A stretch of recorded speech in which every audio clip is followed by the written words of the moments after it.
Hello everyone, Ghosh লাইফস্টাইলে তোমাদের সবাইকে স্বাগত। শুরু করছি আরও একটি নতুন ব্লগ। আর আজকে না বন্ধুরা, আজকে আমরা একটু বেরোবো, কিন্তু কোথায় বেরোবো সেটা তোমাদের গেস করতে হবে, আমি একদমই বলে দেবো না। তো দেখা যাক। আমি না এখন একটু রেডি হচ্ছি বেরোনোর জন্য। তো দেখো, তো আগেই আমি বলেছিলাম যে আমি খুব একটা বেশি মেকআপ করতে পছন্দ করি না, বা আমি করতে পারিও না। তো আমি একটু লাইট মেকআপ আর যেহেতু জিন্স পরেছি, তো তাই একটুখানি আইলাইনার লাগাচ্ছিলাম। যে কতদিন পরে যে আমি আইলাইনারটা লাগালাম, মানে তা আমি নিজেও বোধহয় ভুলে গেছি যে লাস্ট কবে আমি আইলাইনার লাগিয়েছি। তো যাই হোক বন্ধুরা, তো আমি একটু হালকা মেকআপ করে রেডি হয়ে বেরোবো। আর এখন তো বাইরে প্রচণ্ড আজকে রোদ্দুর উঠেছে, ভীষণ গরম।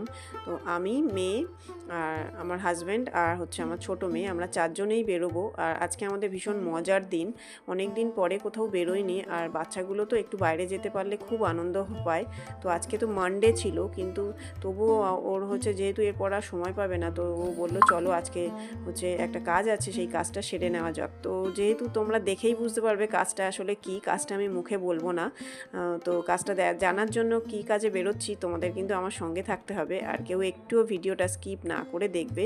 তো চলো, এখন না আমি প্রায় মোটামুটি রেডি হয়ে গেছি, আর জাস্ট একটু লিপস্টিক লাগাবো আর বেরিয়ে যাব। তো আমার লিপস্টিক লাগানো প্রায় হয়ে গেছে। তো দেখো, এবার বেরোনো যাক। অনেক দিন পরে না আমি জিন্স টপ পরলাম। জিন্স টপ আমি খুব একটা পরি না বলতে কি, সত্যি বন্ধুরা, আমি অনেক বছর তো ছেড়ে দিয়েছি, তো হঠাৎ করে না জিন্স টপ পরতে ভীষণ লজ্জা করে। আর যেহেতু অনেক দিন পরিনি, তো সেই জন্য একটা কিন্তু কেমন একটা। তবে আমার কিন্তু ফ্যামিলির দিক থেকে কোনো বাধা নেই বা ছিল না, আমার শ্বশুরমশাইও ওরকম ছিলেন না যে আমায় কোনো ব্যাপারে মানে বাধা দেন। তো কোনো দিনই কিছু বলতেন না। আমি নিজে থেকেই পড়াটা বন্ধ করে দিয়েছিলাম, যেহেতু ওদের একটা তো জয়েন্ট ফ্যামিলি, তো সেখানে অনেক মানুষজন সবাই একসাথে থাকতো। তো এখন আর কেউ একসাথে নেই, সবাই আলাদা। তো যাই হোক, তবুও বাড়ির মধ্যে ওদের অনেক কিছু নিয়ম টিয়ম ছিল, যে অনেকেই মানে মেয়েরা শাড়ি ছাড়া চুড়িদারও পরতে পারতো না। কিন্তু ফার্স্ট টাইম আমিই বোধহয় শুরু করেছিলাম সব কিছু ব্রেক করা। তো এখন তো সবাই করছে। তো বন্ধুরা দেখো, আমরা না এখন প্রায় অনেকটাই চলে এসেছি। আর হচ্ছে আমরা সবাই ভীষণ খুশি, ভীষণ আনন্দ, অনেক দিন কোথাও বেরোয়নি। আর এটা হচ্ছে মানে কবে যে লাস্ট বেরিয়েছি আমরা সবাই মিলে একসাথে, মানে সত্যি আমরা সেটাও প্রায় ভুলে গেছি। তো আমার তো ভীষণ মজা হচ্ছিল। আর আমার হাজব্যান্ডের তো একদম সময় হয় না আমাদের নিয়ে কোথাও বেরোনোর। তো যাই হোক, আজকে অনেক কষ্ট করে একটু সময় ম্যানেজ করে বেরোনো হয়েছে।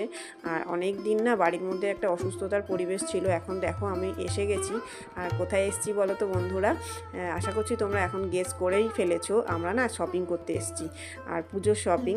তো আমরা প্রত্যেক বছরই এই দিনটার জন্য ওয়েট করে থাকি। আমার হাজব্যান্ড না আমাদের একটা দিনই নিয়ে বেরোয়, আর এই পুজোর শপিং। তো আমরা যাই হচ্ছে গড়িয়াহাট প্যান্টালন্সে গিয়ে, সবার জন্য ওখান থেকে কেনা হয় না। তো আমার হাজব্যান্ডের একটু ইচ্ছে থাকে যে মেয়েদের একটু সবসময় ভালো জিনিস দেওয়ার চেষ্টা করে। তো সেই জন্য না ও আমার দুই মেয়ের জন্যই বিশেষ করে যায়। আর ও তো ও নেয়, ও এই পুজোর টাইমটায় নেয় না, ও আরও আগে বা অন্য টাইমে নিয়ে রাখে। তো এই টাইমে হচ্ছে আমারও কিছু নেওয়ার হয়েছে, যেহেতু আমাদের না একটা মানে বেড়াতে যাওয়ার প্রোগ্রাম মানে হয়েছে। তো সেই জন্য তো এবছরে কিছু অন্যরকম একটু ওয়েস্টার্ন ড্রেস ভীষণ প্রয়োজন। যেহেতু আমি অনেক দিন কোথাও বেরোইনি, তো আমার ওয়েস্টার্ন অনেক দিনই কিছু কেনা হয়নি। তো সেই উদ্দেশ্য নিয়ে না আমরা এসেছিলাম, যে হচ্ছে আমার হাজব্যান্ড বলেছিল যে হচ্ছে মানে আমার যেহেতু বাইরে আমরা দার্জিলিং যাব, তো ওইদিকে তো ঠান্ডা বেশি, তো অক্টোবরে। তো সেই জন্য দেখো বন্ধুরা, এই যে আমার ছোটো মেয়ে, ও হচ্ছে মানে ওর নিজেই থেকেই ড্রেসগুলো পছন্দ করছে। তো ট্রায়াল রুমে গিয়ে ও ট্রায়াল দিচ্ছে, আর এইভাবে নাচতে নাচতে দেখছে। আর সবথেকে বেশি খুশি বোধহয় হয়েছিল আমার মেয়ে, কারণ ও না অনেক দিন অসুস্থ ছিল। আর ওর অসুস্থতাটা ছিল এবার একটু অন্য রকম, মানে ওর হঠাৎ করে না কিসের থেকে ভীষণ ভয় পেতে শুরু করেছিল। তো অনেক কষ্ট করে সেই জিনিসটা থেকে একটু রিকভারি করা হয়েছে। তো সেই জন্যই যাতে সবার একটু ভালো লাগে, একটু মানে অক্সিজেন নেওয়ার জন্যই আমরা একটু বেরিয়েছিলাম। তো আর জানোই তো, মেয়েরা হচ্ছে শপিং করতে পারলে সব থেকে বেশি বোধহয় ভীষণভাবে খুশি হয়। তো দেখো বন্ধুরা, আমি একটু জিন্স নেব বলেই ঠিক করে গেছিলাম। তো এই দুটো জিন্স তো আমি দুটোই নিইনি, একটা নিয়েছিলাম। এই জিন্সটাও খুব ভালো লাগছিল। তো জানি না, আমার ব্লুটাই বেশি পছন্দ হয়েছিল, তো আমি ব্লুটাই নিয়েছি। আর এটাও একটা প্যান্ট, তো এটাও নেওয়া হয়েছে। আর টপগুলোও নেওয়া হয়েছে। তো জানি না আমাকে কেমন লাগছে। তো আমার হাজব্যান্ডকে দেখালাম, তো ও তো বললো ঠিক আছে, ভালো লাগছে, এইগুলোই নিয়ে নাও। তো আমি এই দুটোই নিয়েছিলাম। আর মেয়েদেরও সবার ছোটো মেয়েরই যা 3টে সেট নেওয়া হয়েছে, আর বড় মেয়ের হচ্ছে দুটো হয়নি, মানে ওর একটা জিন্স আর একটা টপ হয়েছে। আর হচ্ছে এখানে মানে ওর যেগুলো পছন্দ হচ্ছে সেগুলো মানে নেওয়া হয়নি, মানে আমাদের মানে একটু কোথাও না কোথাও একটু না একটু প্রবলেম হচ্ছে, তো যার জন্য আর নেওয়া হয়নি। তো এখন তো আমরা বিল করতে এসেছিলাম, আমার হাজব্যান্ড বিল করছে, আর হচ্ছে আমরা একটু ও আমাদের বলছে যে তোমরা দেখো এইদিকে জুতো রয়েছে, তো জুতো একটু দেখতে গেলাম। তো বন্ধুরা, যারা তোমরা প্যান্টালুন্স থেকে জিনিস কেনো তারা নিশ্চয়ই জানো, আর প্যান্টালুন্সের জিনিসের একটু দামটা মানে বেশি, তবে কোয়ালিটিটা ভীষণ ভালো হয়, অনেকটা লং লাস্টিংও করে, আর কালার অনেক দিন থাকে। তো এখন না বন্ধুরা আমাদের প্রায় হয়ে গেছে, তো আমাদের ওখান থেকে আর জুতো নেওয়া হয়নি। আমার হাজব্যান্ড আর একদমই দাঁড়াতে চাইছে না, কারণ ওর মানে ও আর দাঁড়াতে পারছে না, কারণ ওর ভীষণ পা ব্যথা হয়ে গেছে। আমরা একটু জুয়েলারি দেখছিলাম, জুয়েলারিগুলো বেশ ভালোই আছে, মানে সব জুয়েলারিতেই বাই 1 get 1 অফার চলছিল, কিন্তু আমরা জুয়েলারিও আর কিছু নেওয়া হয়নি, বেরিয়ে গেছি। ওই যে বললাম আবার বিল করতে হবে, আর সেই জন্য সেই ঝামেলা আনে না, আর জুয়েলারিও কিছু নেওয়া হয়নি। তো আমরা বেরিয়ে গেছিলাম, এখন আমরা প্যান্টালুন্সের সামনে বেরিয়ে এসেছি দেখো। তো আমার ছোটো মেয়ে অনেকক্ষণ থেকে আমাকে বারবার বলছে, মা ভীষণ খিদে পেয়েছে, চলো একটু কিছু খেয়ে আসি।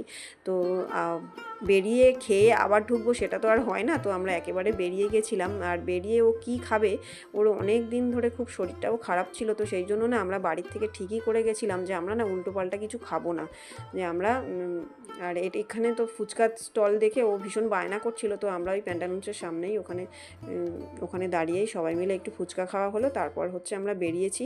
এখন এই যে আমরা হাঁটতে হাঁটতে যাচ্ছি গাড়ির দিকে, তো আমাদের তো ওই বালিগঞ্জ শিক্ষা সদন স্কুলের সামনে ওখানে কার পার্কিংয়ে মানে গাড়িটা রাখা ছিল, তো আমরা এই দেখো প্রায় গাড়ির কাছে চলেই এসেছি। আর হচ্ছে আমরা এরপর আমাদের গন্তব্য হচ্ছে, আমার হাজব্যান্ডের ইচ্ছা ছিল যে ফেরার টাইমে আমরা কোনো না কোনো একটা রেস্টুরেন্টে খেয়ে দিয়ে তারপর বাড়ি যাব, কিন্তু না, তো আমার ছোটো মেয়ের যেহেতু শরীরটা খারাপ ছিল না, ও বারবার না, ওকে আমি চাইছিলাম যে হচ্ছে অয়েলি খাবার কিছু না দিতে, আর ও রেস্টুরেন্টে যাওয়া মানে ও এত মানে ভালোবাসে যে মানে বিরিয়ানি খেতে, মানে ও রেস্টুরেন্ট যাওয়া মানেই ওর হচ্ছে বিরিয়ানি খাওয়া, কিন্তু আমরা যে ওটাকে অ্যাভয়েড করার জন্য আমার ইচ্ছে ছিল যে একটু ইডলি ধোসা কিছু খাবার। তো আমার হাজব্যান্ড না গড়িয়াহাটের ওইদিকে কোথায় ইডলি ধোসাটা পাওয়া যায় ও সেইভাবে ঠিক জানতো না, তো ওর জানা ছিল না বলে ও মানে অনেকবার গুগলে সার্চও করেছিল, কিন্তু সেরকমভাবে কিছু পায়নি। তো আমরা আমরা মানে ফিরে যাচ্ছিলাম, বাড়ির দিকে চলে আসছিলাম। আর গাড়িতে আস্তে আস্তে দেখো রাত্রিবেলা মানে এইভাবে আসা কলকাতার রাস্তায় ভীষণ ভালো লাগে, ভীষণ মজা লাগে, মানে চারিদিকে এত সুন্দর লাইট মানে দেখতে ভীষণই ভালো লাগে, বিশেষ করে আরও মানে একটা গান চলবে আর গাড়ির মধ্যে আসা মানে ভীষণ, যেগুলো আমরা পাই না সহজে, আমরা তো মানে সহজে বেরোই না, তো আমাদের কাছে এটা ভীষণ ভ্যালুয়েবল ছিল আর ভীষণ আনন্দ। তো আমাদের সারা বছর ধরে আমরা ওয়েট করে থাকি এই একটা দিন আমার হাজব্যান্ডটা আমাদের নিয়ে একটু বেরোয়, শপিং করে, আর আসার সময় প্রত্যেক বছরই আমরা খাওয়া দাওয়া করে আর মানে বাড়িতে আসি, কিন্তু এই বছর আর সেটা হয়নি। তো একেবারে কিছু খাবো না চলে আসবো, তো এইসব ভেবে ভেবে তো ও ওখানে তো আস্তে আস্তে একটা জায়গায় দাঁড়িয়ে বললো যে একেবারে কিছু খাবে না, তো একটু রোল নেওয়া হোক বলে, তো ও 4টে রোল নিয়ে এসেছিলো, কিন্তু তাও সে আমার ছোটো মেয়ে আর খায়নি, মানে ওর শরীরটা তো খারাপ ছিল আর চাইছিলামও না ও যে খাক, তো একটুখানি খেয়েছে। আর হচ্ছে আর এই টাইমে না ও যখন গেছে মানে রোলটা আনতে, তখন এমন জোরে একটা বৃষ্টি শুরু হয়েছে না, মানে আমার তো ভেতরে প্রায় শীতটা ভিজেই যাচ্ছিল, কিন্তু আমি কি করব কিছু বুঝতে পারছিলাম না, কেন ও তো রোলের দোকানে, আর মোবাইলটায় তো আমি ফোন করছি, ও মোবাইলটা মানে দেখেও নি, ফোনও তুলছে না, আর ডাকতেও পাচ্ছি না। এদিকে ও মানে বাইরে থেকে লক করে দিয়ে গেছে গাড়িটা, আর হচ্ছে যেহেতু এসিটা অফ করে দিয়ে গেছে, গাড়ির স্টার্টটা যেহেতু বন্ধ, তো আর একটা মানে জানালার একটা গ্লাস ও নামিয়ে দিয়ে গেছে। তো আমার সিটটা তো প্রায় বৃষ্টির জলে ভিজেই গেল। তারপর আবার ও ভেতরে ঢুকে খুব রাগ করছিল, বলছে হ্যাঁ গাড়িটার ভেতরে জল পড়লো। তো দেখো বন্ধুরা, আমরা না চলেই এসেছি বাড়িতে, আর মানে সকালবেলা বেরোয়নি, আমরা 1:30-2 নাগাদ বেরিয়েছিলাম না। আজকে দিনটা ভীষণ মজা করেই কাটলো, খুব ভালো লেগেছে। আর দেখো এখন প্রায় বাজে 9টা, তো 9টা নাগাদ আমরা বাড়ি চলে এসেছি। আর হচ্ছে তো আমার মেয়েরা হচ্ছে, বড় মেয়ে তো আর কিছু রাত্রিরের জন্য কিছু খাইনি। তো এখন না বন্ধুরা দেখা যাক, আর আমার না মানে প্রায় আমার ব্লগটা শেষের দিকে, তো তোমাদের সবাইকে বলবো প্লিজ আমার চ্যানেলটাকে সাবস্ক্রাইব করো, আর কেমন লাগলো অবশ্যই কমেন্ট করে জানিও। আর হচ্ছে বন্ধুরা দেখো এইগুলো দেখাই, এই দুটো হচ্ছে আমার জন্য, এগুলো আমি সবই ট্রায়াল রুমে গিয়ে আমি ভিডিও করে রেখেছিলাম, যেগুলো তোমাদের এই ভিডিওর সাথে আমি দেখিয়ে দিয়েছি। এটাও আমার জন্যই একটা নেওয়া, আরও একটা টপ, আরও একটা জিন্স। তো আর হচ্ছে আমার বড় মেয়ের ভীষণ মনটা খারাপ হয়ে গেছে, ওর যেহেতু একটা নেওয়া হয়েছে, তবে ওর আরও নেওয়া হবে।